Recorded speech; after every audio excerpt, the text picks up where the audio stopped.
আজি আমি বহু জল্পনা কল্পনাৰ মাজেৰে আজি ইয়াত সমাবেত হ'লোঁ। ৰাতিপুৱা আমাক বতৰে বিঘ্নিত কৰিব বিচাৰিছিলে, কিন্তু সকলোৰে শুভেচ্ছা আছে। সেইকাৰণে পিছলৈ আমাৰ ফৰকাল বতৰত আমি সুন্দৰ ৰকম আমাৰ সম্পাদক জয়ন্ত ডেকা আৰু সভাপতি আৰিফ হুছেইনৰ অক্লান্ত প্ৰচেষ্টাৰ কাৰণে আজি আমি সফল কাম হৈছোঁ। আৰু আমাৰ যিবিলাক দলে আমাৰ অংশগ্ৰহণ কৰিম বুলি কৈছিলে, সময়ত তেওঁলোকে উপস্থিত হৈ আমাক এইটো সফল কাম কৰাত বাহিৰা চাৰিআলি প্ৰতিটো ৰাস্তাতে আমি জনসমাগমৰ মাজেৰে পাৰ হৈ আমি ইয়াত আকৌ সমাগত হৈছোঁহি জনাইছোঁ।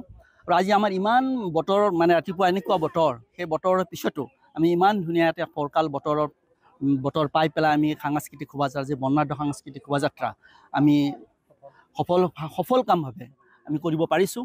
তাৰ বাবে আমি আল্লাহ ভগৱানক আমি কৃতজ্ঞতা জনাইছোঁ। আমাৰ সমগ্ৰ দল, বিভিন্ন দল আহিছে আমাৰ মাজলৈ। দৰঙী কলা সংস্কৃতিৰ ফালৰ পৰা আহিছে, ৰঙিয়াৰ পৰা আহিছে, বায়তা চাৰিআলি আমাৰ কেন্দুগুৰি নাট্যগোষ্ঠী আহিছে। এই সকলোবিলাক ইমান ধুনীয়া মানে সাংস্কৃতিক যিটো হেৰি কৰিলে, অনুষ্ঠানবিলাক কৰিলে, আমি সফল হৈছোঁ। আমি সকলো পক্ষকে ধন্যবাদ জনাইছোঁ, কৃতজ্ঞতা জনাইছোঁ। ধন্যবাদ।